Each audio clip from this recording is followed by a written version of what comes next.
안녕하십니까. 이어서 원주권 뉴스입니다. 어제 도내 코로나19 확진자가 급증한 가운데 오늘은 지금까지 23명이 추가됐습니다. 원주에서 증상이 있어 검사를 받은 사람을 비롯해 5명이 확진됐고 이 가운데 귀래 하나로마트의 직원이 포함돼 방문자 등 600명이 검사를 받았습니다. 이 밖에 속초에서 9명, 강릉 4명, 춘천 3명, 동해와 화천에서 각각 1명이 양성 판정을 받았습니다. 어제는 강릉에서 10명, 원주에서 6명 등 9개 시군에서 42명이 확진됐습니다.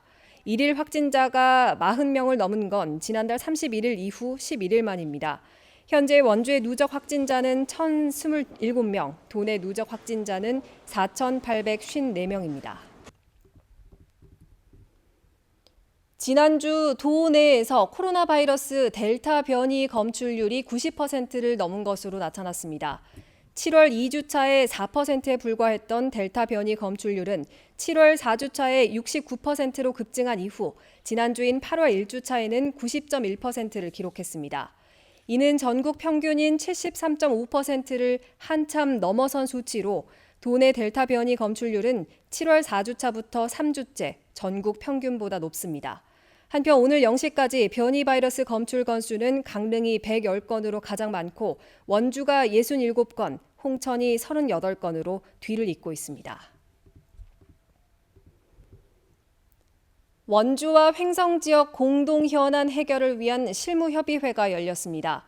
원주시와 횡성군은 지난 6월 상생발전 협약을 맺었고 보다 실무적인 내용 공유와 조율, 협의를 위해 오늘 첫 실무협의회를 열었습니다.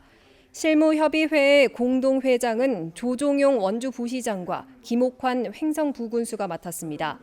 두 시군은 군용기 소음 피해와 국도 5호선 병목 개선, 원주공항 활성화, 상수원 보호구역 해제 등 관련 현안에 대한 대응 방안을 논의했습니다. 더불어민주당 대통령 후보에 도전하는 정세균 예비후보의 강원도 선거대책위원회인 강원 미래경제캠프가 공식 출범했습니다. 강원 미래경제캠프는 오늘 원주에서 출범식을 열어 선거대책위원들에게 임명장을 수여하고 강원도 내 선거대책을 논의했습니다. 캠프는 정 후보를 지지하는 지역 국회의원과 광역기초의원 등 모두 161명으로 구성됐고 상임위원장은 송기현 국회의원이 맡았습니다. 영월군과 평창군이 올해 문화도시 공모사업에서 1차 서면평가를 통과했습니다. 문화체육관광부는 최근 영월과 평창을 포함한 문화도시 1차 서면평가 지자체를 선정하고 현지 심사를 거쳐 11월쯤 예비 문화도시를 선정할 계획입니다.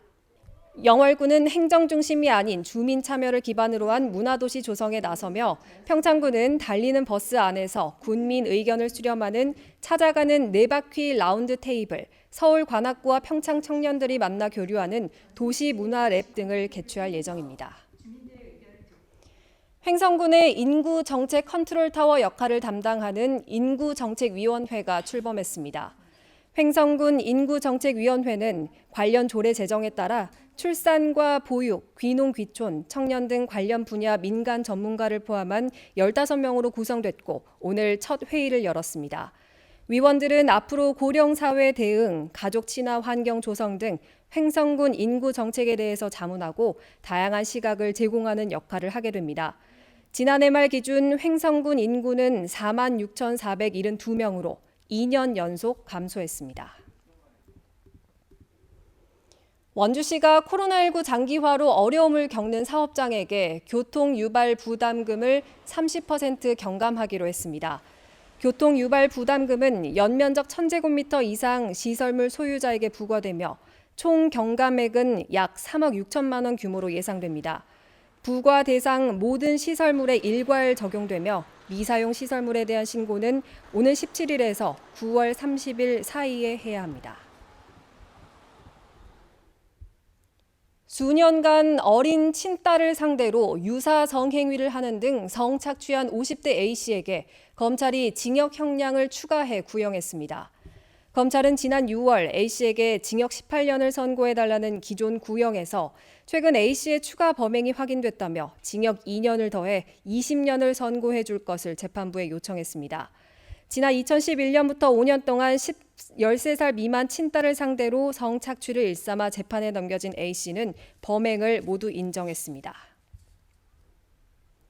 뉴스를 마칩니다. 고맙습니다.